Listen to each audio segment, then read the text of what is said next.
Hello and welcome to the two-man power trip of our wrestling. I'm your host, JP John Paz. With me today, very special guest, former WWF Women's Champion, believe it or not. Of course, legendary manager known as Harvey Whippleman in the WWF, but of course, you know him as Downtown Bruno. Bruno, how And you don't doing? forget this. Oh, look at that. Nice. Hall of Fame. Yes. Memphis Wrestling Hall of Fame. Memphis Wrestling Hall of Fame. Downtown Bruno, how you doing? I'm doing wonderful.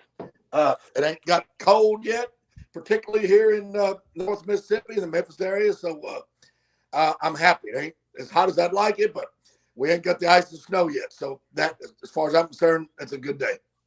Oh, yeah. Thank God. I thought we were going to be getting some horrible weather, but hasn't been too bad as of yet. Thank God. Where y'all at? Asbury Park, New Jersey. Oh, I got you. Yeah, well, you get it before we do, and you get it Yep. worse than we do for a longer period of time. So I get that. Oh, yeah. So what's going on in your world? What have you been up to? I just, staying busy.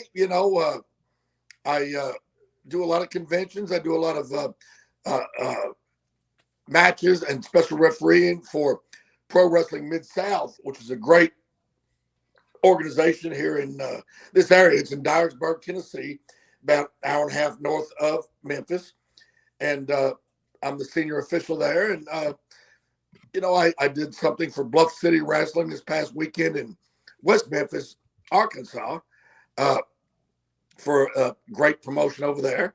And I'm an elected official here in DeSoto County, Mississippi. I'm on the Board of Aldermen here in Walls, Mississippi, which actually we have a meeting tomorrow night. So tonight was a good night for our thing, you and me. So, yeah, believe me, I stay busy. I stay busy. Yeah, crazy. Busier than ever almost. You got so much going on right now. It's crazy. Right, right. I'm not one to sit around. You know, I'd rather stay busy. And then in the evening, I unwind and I enjoy doing things like this. So this is great. And sometimes see you on the Tales of the Territory on Vice. Sometimes we see you on there too, talking about the Polynesian Pro Territory. Right. Yeah.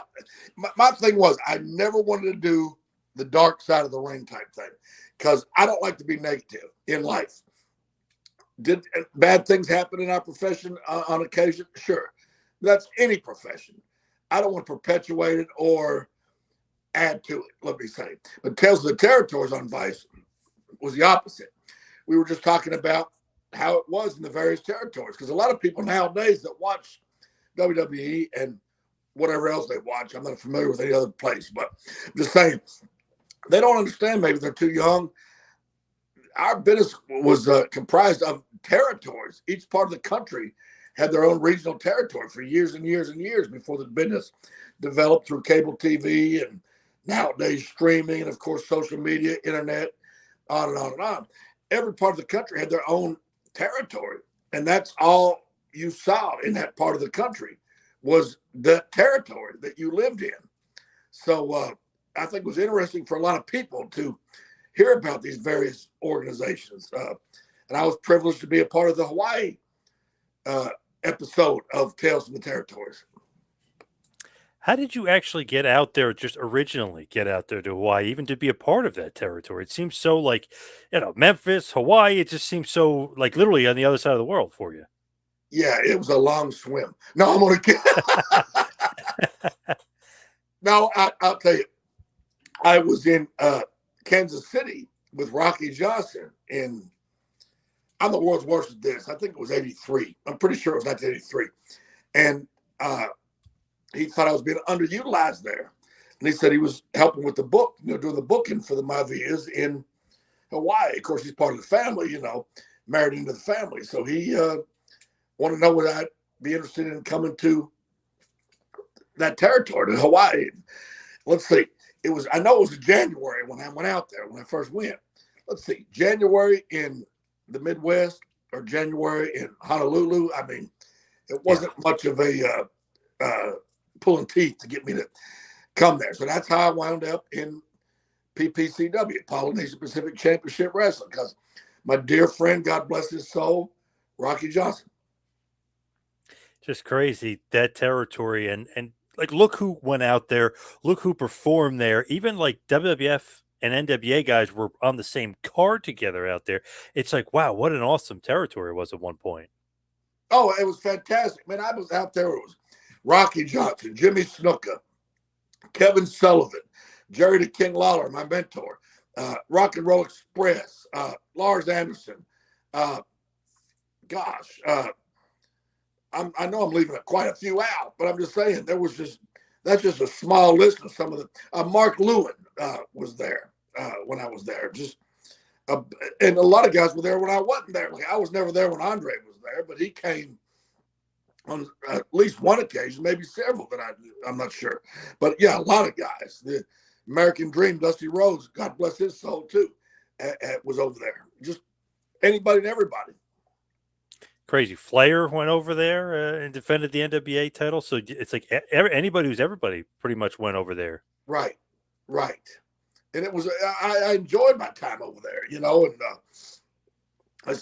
I worked in the office during the day because, you know, it wasn't that many places to have the matches. We didn't wrestle 5 nights a week, maybe 2 and 3 nights a week. So a lot of the guys that were in the territory that weren't, you know, mainstream guys, they had regular jobs or other jobs. Well, I was in the wrestling business, so I didn't have another job. I wasn't from there. So my other job was still in the wrestling business. I worked in the office all day long. And then the nights of the matches, I was, you know, at the events. When you look at it too, my V's must have had so much respect, not only from the NWA, but from the McMahons too. That's like, okay, it's Dusty and Flair on the card, but that's all right. We'll send Andre, and he's allowed to wrestle. So you're like, wow, what respect for them over there to allow that to happen. Yes, I would have to agree. Yes, and that was above my part of the business. Let's say who got booked and who didn't, and why or whatever. But yeah, I agree. And I was part of that group, and I was very proud to be, and still to this day. And that led to this tremendous lifelong friendship I've got with Dwayne "The Rock" Johnson, the People's Champion. Oh yeah. Maybe the number one actor in the world, the number one entertainer in the world. Where did that relationship start? Was that over down in Memphis, or like when did you first meet Rocky? Well, when I met Rocky Senior, you know, Rocky Johnson, Dwayne's dad, in Kansas City, and like I said, I think it was '83, and we were very close. And then when I ended up coming back home to Memphis, Rocky came shortly thereafter back to Memphis too. And as you know, if you watch Tales of the Territory, you know, circumstances led to Polynesian Pacific closing down. So we all had to have a place to go. Yep. Well, Rocky came to the Memphis territory and asked me would I give his son a place to live, because Rocky had other arrangements for his personal life, which that's him. I know. Watch Young Rock on DVD or Yeah. But that's when Dewey, which what I called him, and still to this day call him Dewey, Dwayne "The Rock," lived with me, and we became best friends since then. That's when he was 14 years old. So that was damn near 40 years ago, like 36 years ago, 37 years ago. So that's how that all came about. When you look at him, did you know he was going to be a wrestler? Not like did you know he was going to be number one guy or anything, but did you know he was going to be a wrestler when he was a kid? Not at that time. He didn't even express really an interest in it. He wanted to be a football player. Right. Which, again, you can look at Young Rock. Yes, it was a dramedy. There was a lot of comedy put in and whatnot, but it's all based on truth, and that's a fact. And, yeah, his aspiration at that time was to be in the NFL. So, no, I didn't see that at that time, but obviously it seemed to work out pretty well. Yeah, to say the least. Right. When you do give him a place to live, and and you give him a car, you basically set him up. Is that just you being nice, or is Rocky, Big Rocky, telling you, hey, you better take care of my kid? Absolutely not. Nothing. It was all because of me and him, our close personal friendship. Nothing motivated me other than that. And no ulterior motive. I mean, let's be honest. back in 86 or 87, whenever that was, when we first connected, how in the world did I know he was going to not only become one of the Right. Yeah. undoubtedly top sports entertainers / professional wrestlers in the history of our profession, but arguably, like you said a while ago, the top movie star in the entire world of motion pictures right now. How did I know that? Here's a guy that was driving me around so I could get filthy drunk. Let's just be honest, and we were just best of friends and still are to this day. Nothing's changed. But no, it was just a matter of, becoming very close friends. And I'm proud of that more than anything. When you look at like that time period, who knows what's going to happen, right? I mean, you don't know. I mean, you don't like Polynesian Pro closes. You go back to Memphis. Who knows what's going to happen? Well, yeah, let's tell you. Let me tell you the truth. And if you ever ran into Dwayne or spoke to him, he would tell you this. I was the star then in that realm because Right. it was a territory. So anywhere in the Memphis area, I went. I was surrounded by fans, either wanting autographs. Can I get your autograph or argue with me because I was a bad guy?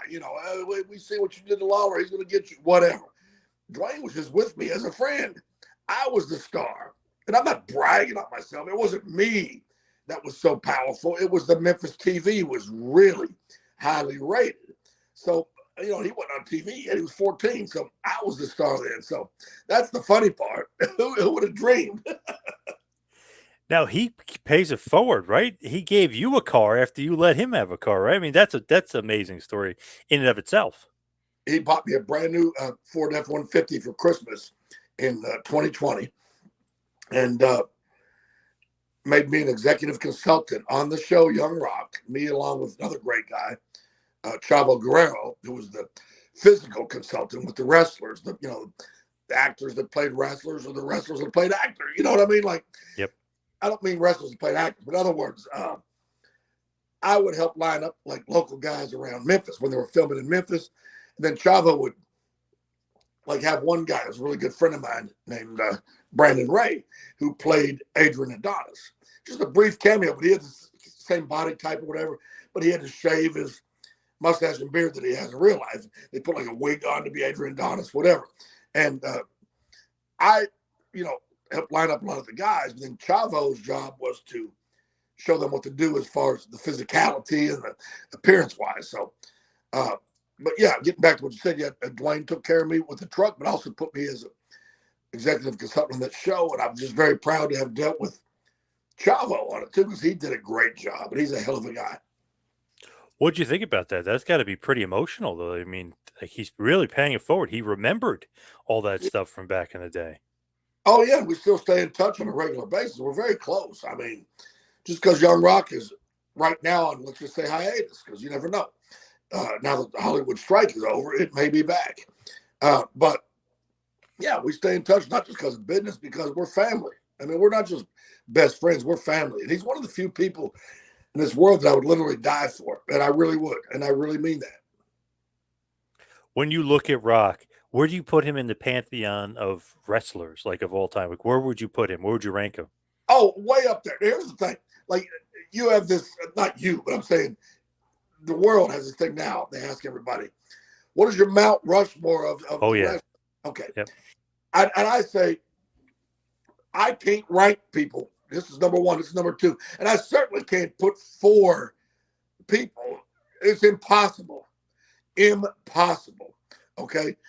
And I won't rank people. This is number one. This is number two. But as far as the greatest of all time, whether the greatest in the ring, drew the most money, had the most notoriety, recognition, or whatever, of course, he's in that group. I mean, a head and shoulders above 99.9% of the people that ever made their living in our profession. Dwayne, Stone Cold Steve Austin, which I don't know when this airs, but we're doing this today, December 18th.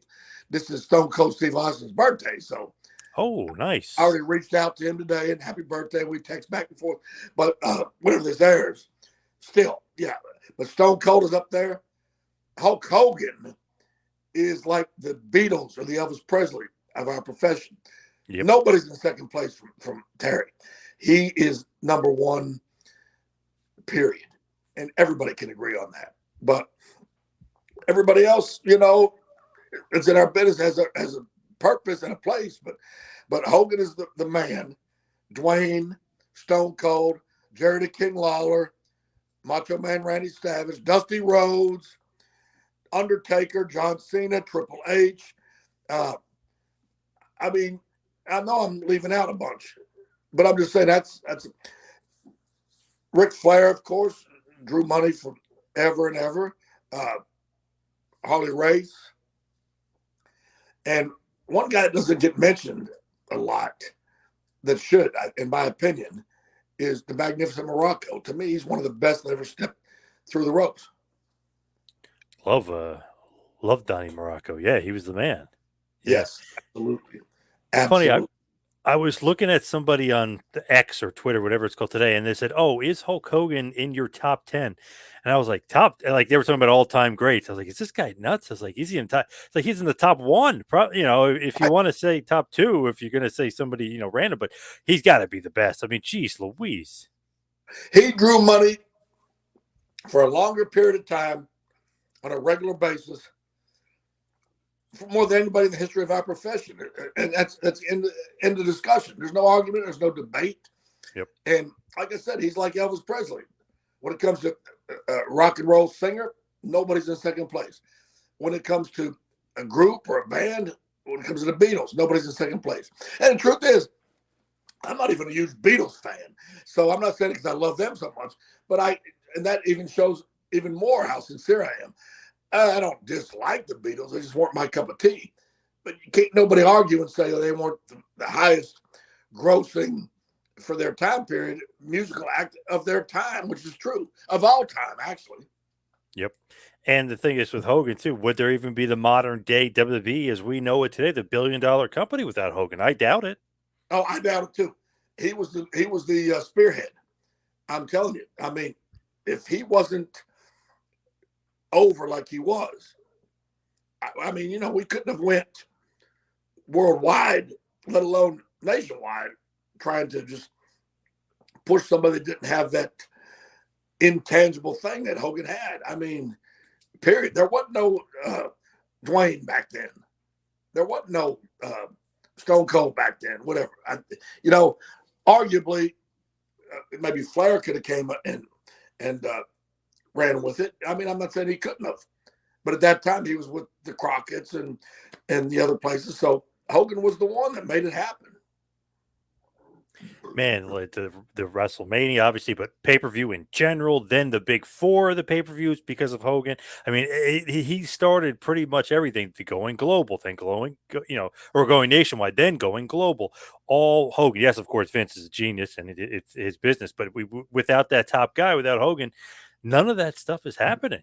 Right. I agree. And yeah, I mean, and people say, "Oh, Hogan's not that great in the ring." Bull BS. Hogan was very good. Very good. And I've never seen anybody that brought up the audience like Hogan did when he started hulking up during the comeback. I mean, it reminds me very much of our thing in Memphis when Jerry King Lawler would pull that strap down. And Yes. people go crazy. Same thing. And Hogan himself will tell you he learned more in Memphis than anywhere else he ever was. It was the first place he got a big push, a big break. And he worked with Lawler a lot, other people that really brought him along. And Hogan's very, very loyal to the Memphis territory, even though it doesn't exist anymore. But I'm saying in the day, he always talked well of it. And he's a great, great guy. And I hate it when people talk bad about Hogan because I think he's a hell of a guy. Me too. Not that I know him, but I met him 6 times or whatever it was. But to me, always the best with the fans. He always gives everybody a few minutes to talk, even though there's a gigantic line of thousands Right. of people. He gives everybody a long time a day. He gives them everybody their own little unique story of that he talks to them. So he's great. But not only that, even in the ring, I always said like, oh, this guy does a Canadian Destroyer. Hogan's finger point would get a bigger pop than somebody doing some crazy move Yes, off the top rope. I I mean, and agree. you were invested. And by the way, so I don't want to shoot myself tonight when I go to bed, I left off Bret Hart in the list of the Oh, greats. okay. I left Yes. off Shawn Michaels in the list of the greats, which I shouldn't have. And that wasn't intentional. There's so many that are just really, great. I'm sure by the time we close this out, I'd be 5 more that I forgot to mention. But yeah, and I hope anybody that listens to this realizes it's not intentional. Yes. Hey, Roman Reigns eventually is going to be on that list. Oh, Rock's great cousin. guy. I've known him since he was a little kid. I used to be his dad's manager in Louisiana. I managed Sika in Louisiana and in Alabama. Which, Man, for those of you that don't realize, I'm not saying just in that state. I mean the territory. Back when there was one, Yeah, yep. Man, you've been in all the territories, right? You've been Well, not all of with the Fullers, Memphis, Kansas City, Polynesia Pro. Memphis, probably the most famous one, I would Right. imagine. Yeah, I mean, I never worked for the Crockett's. I never worked for World Class. I never worked for Vern, and I never worked for Pacific Northwest. But other than that, pretty much most places. I never worked full time for San Antonio, but when I was in Louisiana, I went down there for a few different appearances. When I was working in Kansas City, I went to St. Louis for appearances. When I say appearances, I mean like one-off bookings or short-term bookings or whatever. But yeah, I worked many of the territories. I never worked for the Crockett's, never worked for Eddie Graham, so I didn't work for all of them, but I worked for a whole lot of places. Oh yeah, you were in a lot of different spots. What made Memphis kind of stand out to you and make it such a unique territory? Because even going back and watching some of the stuff, it is amazing. What a territory! Let me tell you something. We believed in what we were doing. We worked ourselves into a shoot, and the people believed in us. Because we don't believe in ourselves, they ain't gonna believe in us. And it was a wonderful place. People were invested in what we did, and it was every week, live TV Saturday morning, Mid-South Coliseum every Monday night. Same towns every week. So ticket prices weren't real high because we were running every week in the same towns. And we had to keep the people into our product. We protected the business. And we had, like Jerry the King Lawler, it was, ridiculously over. He was the big money guy. He was the attraction. Plus, we had Jackie Fargo, Sputnik Monroe, Eddie Marlin, Jeff Jarrett, Jerry Jarrett, Jimmy Hart, superstar Bill Dundee, Phil Hickerson, Rocky Johnson, King Cobra, Big Lou Winston, Jerry Bryant, Plowboy Frazier, Kamala, Coco Beware, Bobby Eaton, Dennis Condrey, Downtown Bruno, Tojo Yamamoto. I mean, again, I'm not even scratching the surface. Don and Al Green, Dennis Hall, Tony Falk, Rip Rogers. I mean, everybody and anybody came through Memphis or was a mainstay in Memphis. I mean, it was just a great place. The Freebirds were here at one point. The Road Warriors were here. The Moondogs, everybody. It's very hard to name somebody that at that time and place didn't come through Memphis. Crazy. Hogan, Macho Man, Macho Hogan. Man, yeah. Yep. Yeah. Yep. See how easy it is to forget? There were so many. Jesse the Body. Absolutely, Jesse the Bam Body. Bam Bigelow. Yeah. Yep. Oh, Bam Bam. See what I mean? There's so many. I mean, we could just name names of the rest of the evening. It's insane. Paul Heyman. Like, yeah, you just keep going. Yeah, Paul Heyman. Paul Orndorff. Yeah. Yep. It's crazy. Man, Memphis, it just, I don't know, like harnessed these guys and kind of, prepared them to be big stars elsewhere, like Sting and Warrior, for instance. Nobody else wanted them. They took them in and developed them a little bit and then sent them off into the wild. Right. True. Very true. And then a dear friend of mine was one of the mainstays here too, Dutch Mantell, who has been in the hospital all week with a serious infection. Thank God he's coming out of it. He's okay. I spoke to him yesterday. But he was a big player here in Memphis too, Dutch Mantell. And younger fans may know him as Zeb Coulter, who was with uh, Jack Swagger. You know, the Oh We yeah, the People great thing. gimmick. Yeah, Yeah, yeah. so that downtown Bruno, the gimmick itself, though, where does that come from? I mean, are you just playing off your real stuff, or where does that come from? Well, Bruno's my real name. Well, yeah. But let me tell you where that came from. And I hope I get to meet this guy one day because I would love to tell him. It's a guy I never met in my life. Did you ever watch the TV show WKRP in Cincinnati? Oh, I've seen it. Yeah. Yep. Okay. You know, the African American guy that was a disc jockey on the show? Yep. Tim Reed is his real name. But on that show, he played Venus Flytrap. So, anyway, after that show ran its course, he went on another show called Simon and Simon, which was a detective show. And he played like a inner city, like cop type guy or a detective or whatever, called Downtown Brown. And I was just breaking in the business at that time. And Guido Tatry, who's one of the first guys that booked me, gave me this ridiculous name called Dr. Leonard Spazinski. I hated it. He thought people would, because back then there was like that Revenge of the Nerds movie out. He thought people would say spaz, spaz, spaz, you know, which they didn't. It doesn't even roll off the tongue good. And I was watching that show one night, and here he comes. They called it, here he is now, Downtown Brown. I said, oh my God, I'm going to be Downtown Bruno. Then I went to work for Dale Mann's territory who ran Kentucky, Virginia, and West Virginia. I went to work for him. And he says, what's your name as a manager? And I just looked at him right in the eye. I said, Downtown Bruno. He goes, sounds good to me. Wrote it down. That was it. So I was Downtown Bruno ever since. So that's where it came from. So Tim Reed, famous actor, if you get wind of this or it gets online or whatever, thank you. Because I became who I became because I loved the name that you had on that TV show. I love that. Wow. What a story there. That's great. I love that. True story. WKRP in Cincinnati. Yeah, nice. I like that. So where does like the gimmick come from, so to speak? Are you like pulling from different guys? Did you idolize anybody? Did you look up to anybody in the business as far as a manager before you? I mean, I observed the different managers to see what they were doing that I can incorporate into what I was doing. Not steal, but incorporate. You know, like Right.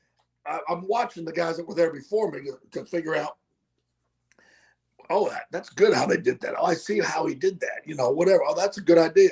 Blah, blah, blah. And that's why I try to help young guys now, too. But on the other hand, I didn't want to try to be just like somebody else. And I didn't per se idolize anybody because I didn't know enough what was good or what was bad. I just had to figure it out on my own. And I'm not going to mention any names. I don't want to downgrade anybody. I stay positive on these interviews when I do them. Later, as I started learning the business more and more, I learned that some managers weren't very good. You know, they would talk about themselves instead of their guy. They would try to take away from the match, which you don't do. And after a while, I started to realize that. Now, I will say, I'm not going to say idolize or whatever because I didn't do that per se, but some of the best, undoubtedly, Paul Heyman is fantastic in his way. Different style manager than me. I was more physical and more comedy. He's more of a serious guy. Fantastic. Fantastic.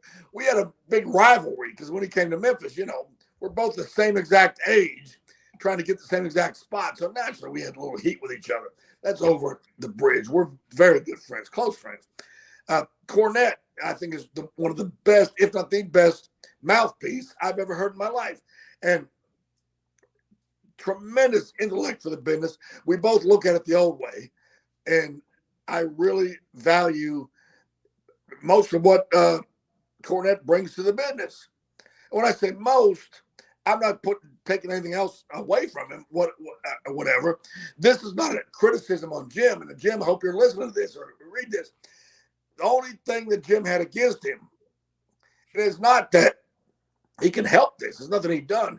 He's a pretty big, you know, stout, good-sized guy, where I'm a little bitty guy. Yep. So Jim looks like he could whip your butt. and a lot of people he probably could whip their butt. That's the only thing to me that if he was a smaller guy with the way he talks and he's the mama's boy, this, that, and the other, you know, because like when I ran my mouth, little bitty guy, just all ate, whip his little butt. Cornette's a big, stocky guy, stout guy. So that's, and again, it's not a criticism of Jim. I'm just saying that's the only thing that I think that he lacked was he looked like he could whip your butt, you know, because he is a big, stout guy. But his talking, his intellect, his psychology of the bit is second to none. I can't say a damn thing against Jim. I love him.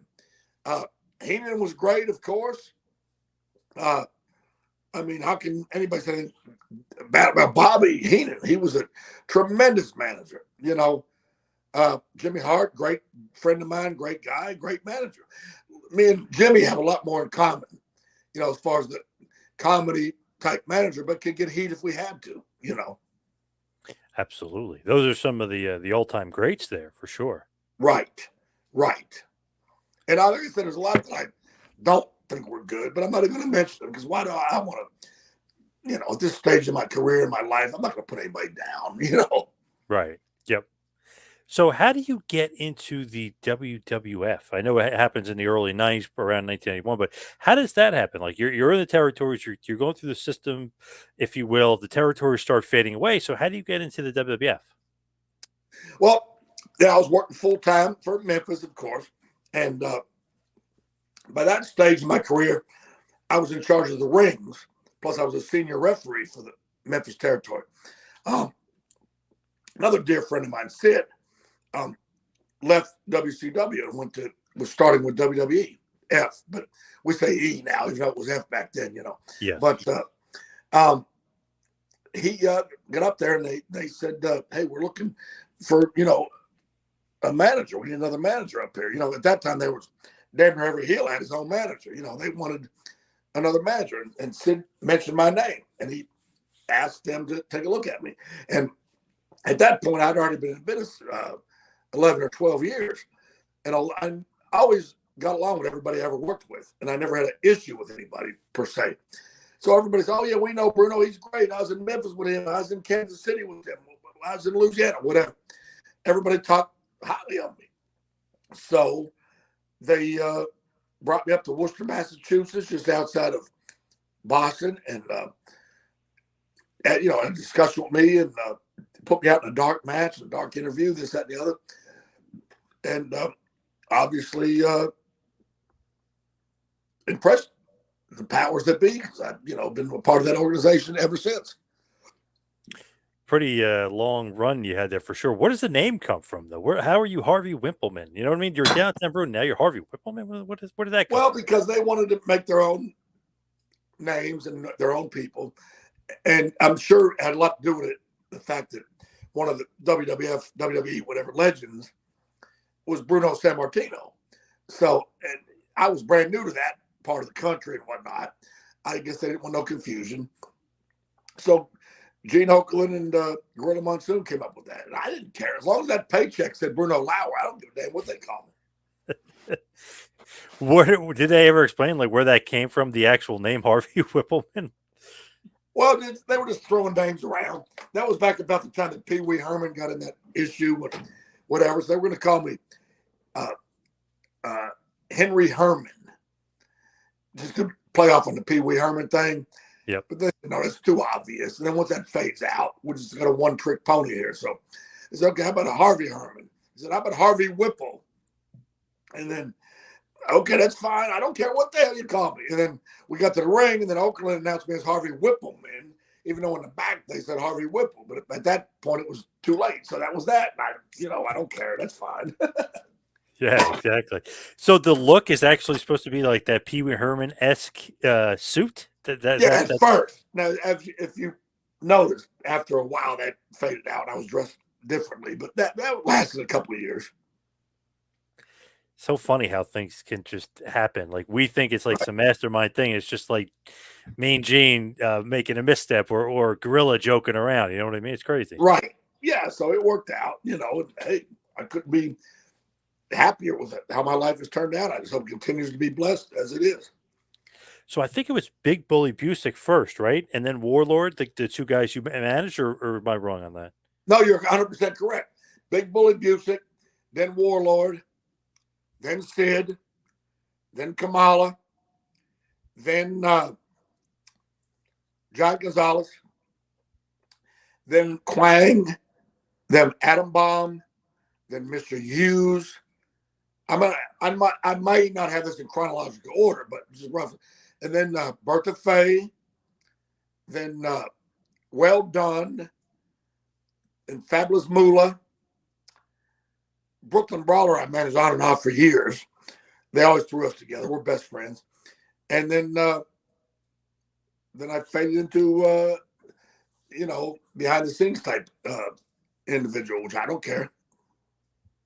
When you look at WrestleMania 8 and you get to manage Sid, he's in the main event of WrestleMania 8.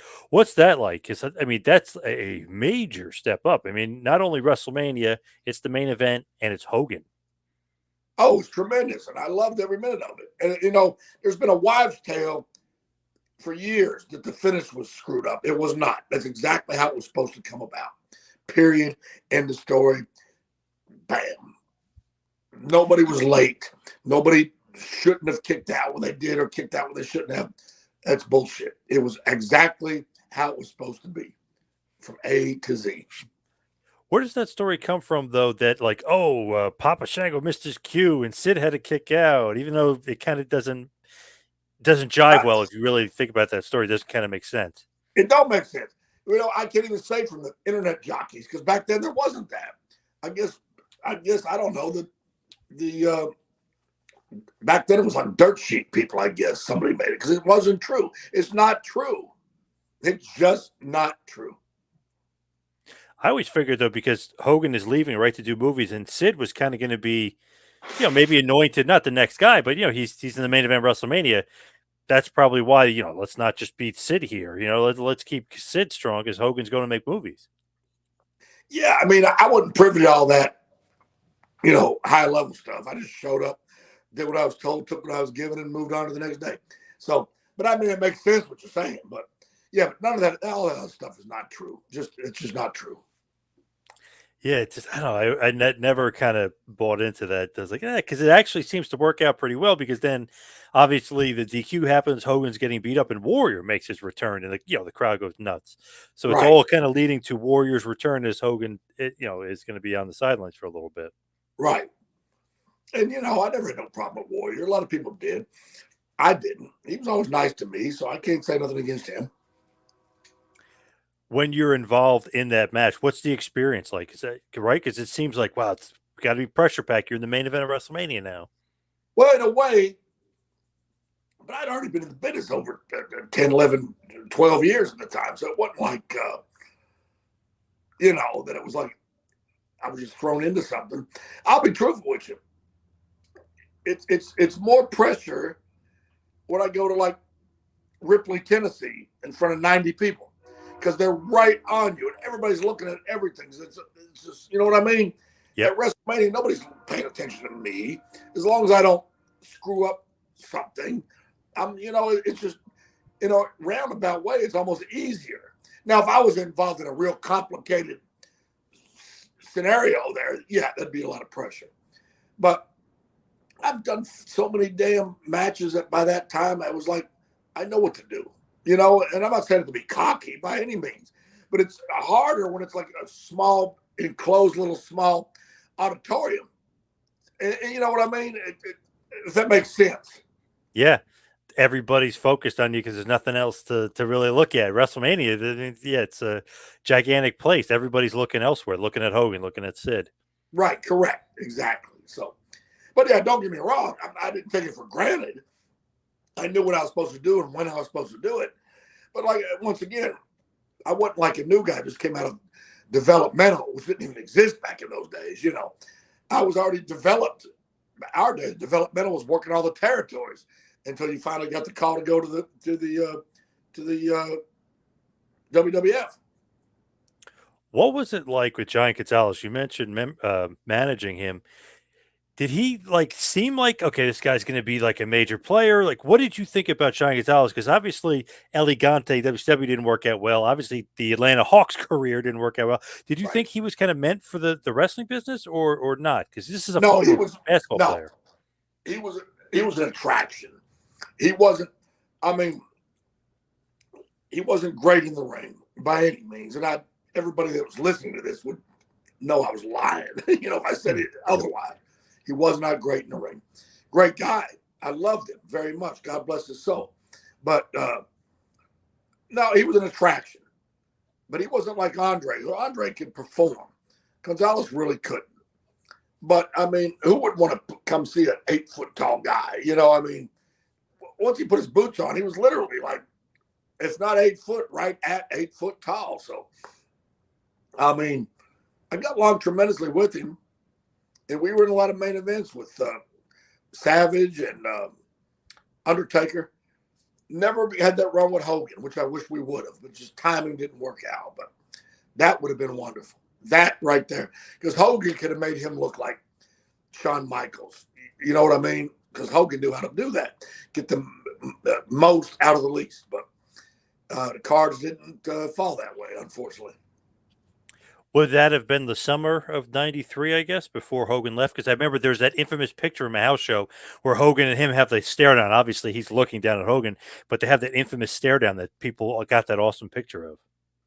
I swear to God, I'm the worst at dates.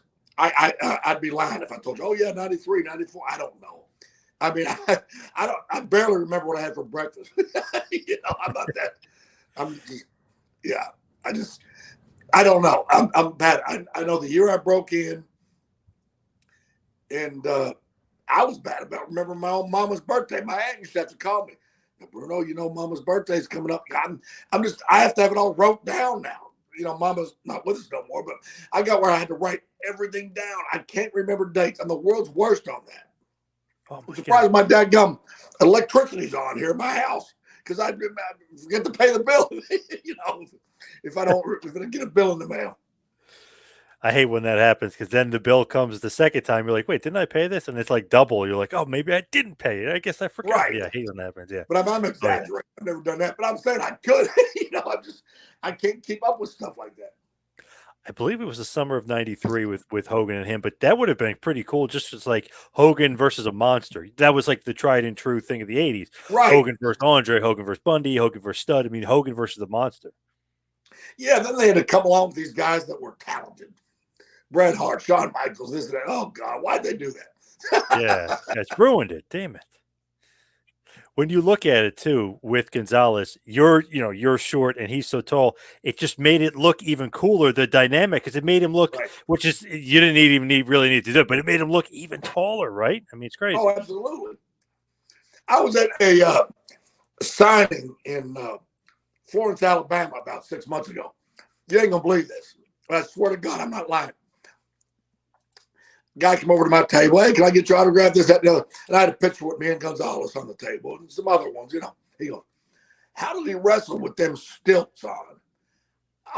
Before I could even Whoa. respond, the guy that was sponsoring me to be there said, almost cursed him out. I mean, that was the most stupidest thing I ever heard in my life.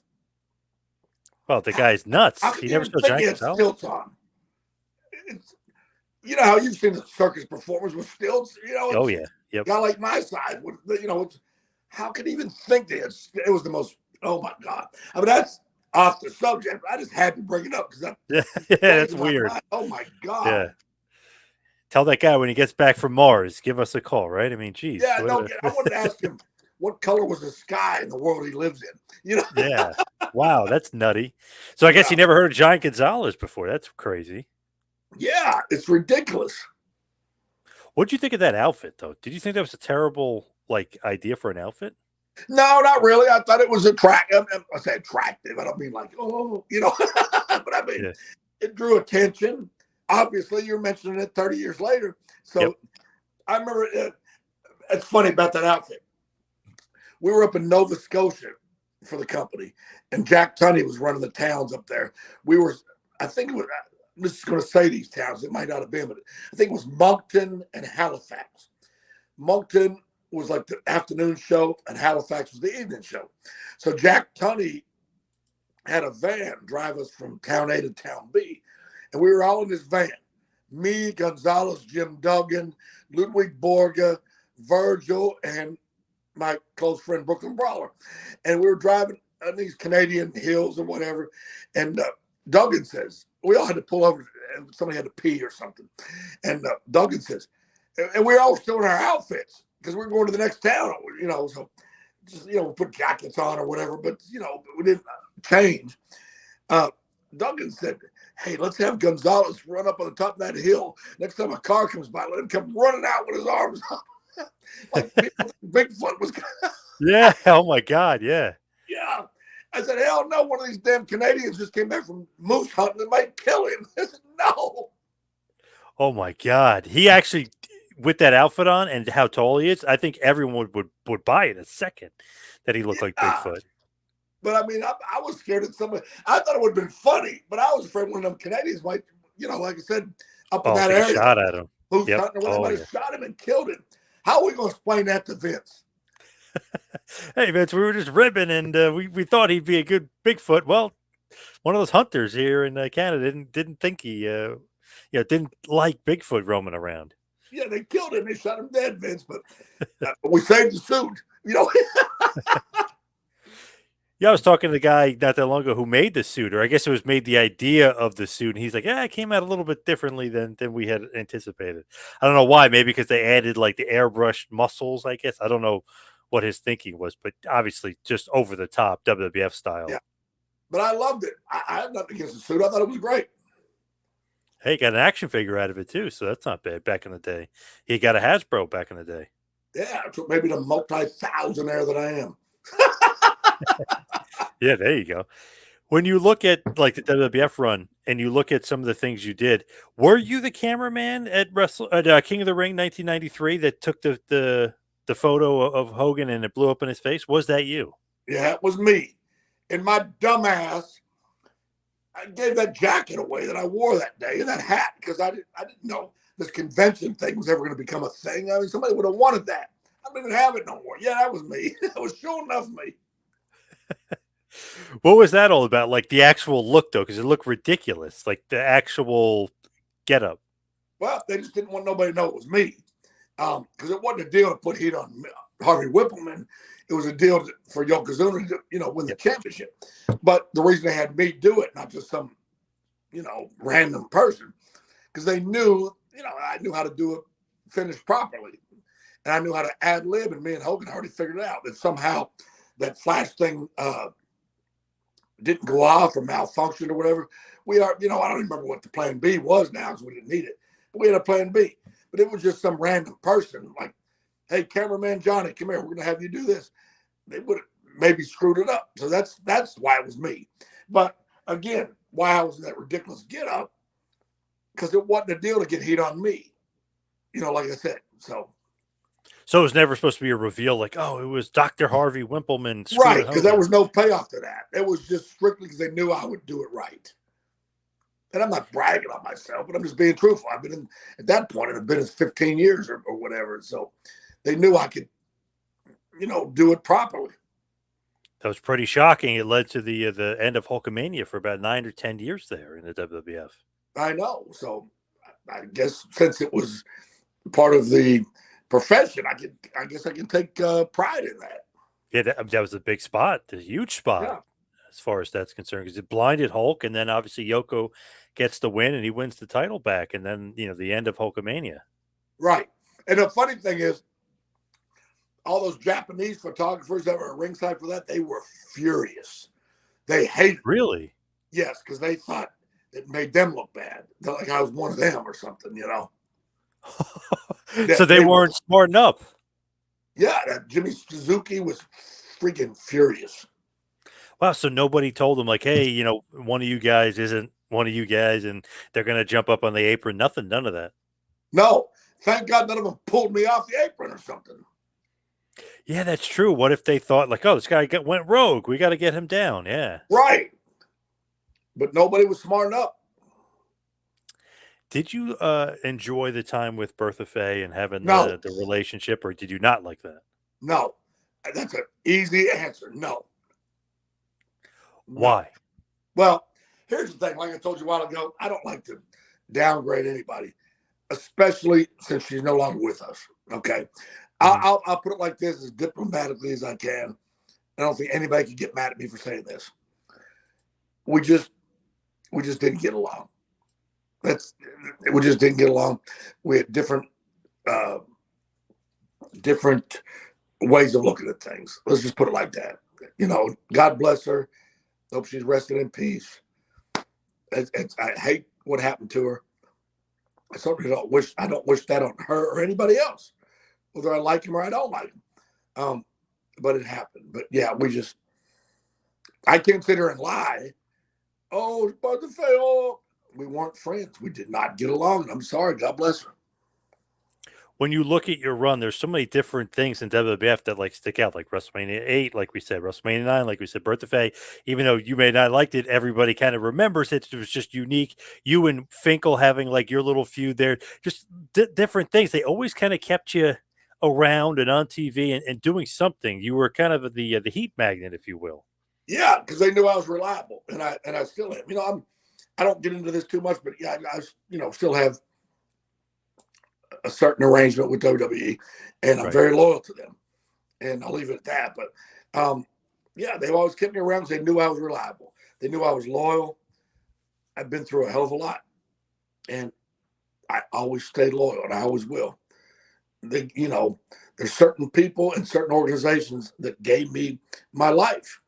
Jerry King Lawler, Rocky Johnson, Sid, uh, and WWE. Dwayne at this point in my life. These are people that I love very much, an organization that I love very much. And, you know, I feel very blessed to have that list of things in my life. And to help be employed by one company for over 30 years kind of shows your shows your value, shows your worth. Like, oh my God, like being in a company that long period, especially in the wrestling business, says a lot about you. Well, I thank you. And we talked about Howard Finkel, a dear friend of mine. Broke my heart when we lost him. Very, very great guy. God bless him. One in a million. One in a million. He's the one that called me to come up to my first initial meeting for Wow. WWE. WWE, whatever. But yeah, Howard, great guy. We became very close friends. I love that they put him in wrestling matches. Obviously, he's not a trained wrestler. You were probably trained. You Yeah. know what you're doing there. But I love that they put him out there and did it. A little bit of comedy, obviously. Oh yeah, but I'm gonna tell you, being in the ring with him, I've been in easier street fights. I mean, because like you said, he wasn't trained. Oh my God, it was not easy. I think it was a rib on both of us at some point, But hey, I wouldn't trade it for the world. So he wasn't as smooth as some of the other guys you were in there with. Well, exactly. And I'm not going to sit here and say I'm Jerry King Lawler or that young Shawn Michaels. I'm not exactly, great, but I mean, at least I knew my limitations. Poor old Howard, he didn't have any skill at all, and that's not an insult to him. It just wasn't his thing. It's like asking me to fix your transmission. I don't know how to fix a transmission. We'll get in there and do it anyway. Same Right. thing, basically. Right. He's the greatest announcer of all time. So I mean, he's not necessarily out there needing to wrestle. Yeah, that's for Right. sure. Oh my God, isn't he not? And new Intercontinental Champion. Man, it brings, a tear to a glass eye, man. When somebody brings up Hervina to you and says, "Hey, former WWF Women's Champion," do you laugh? Laugh all the way to the bank, kind of thing, or do you say like, "I was kind of, I don't know if I like that." No, it was fine with me. I would say, hey, that's right. That was me, by God. Yeah, I don't care. Hey, it don't bother me one little bit. Hey, that's the business. I don't have one negative thing to say about that, except the match itself sucked. But, Yeah. but I mean, hey, it put me in the.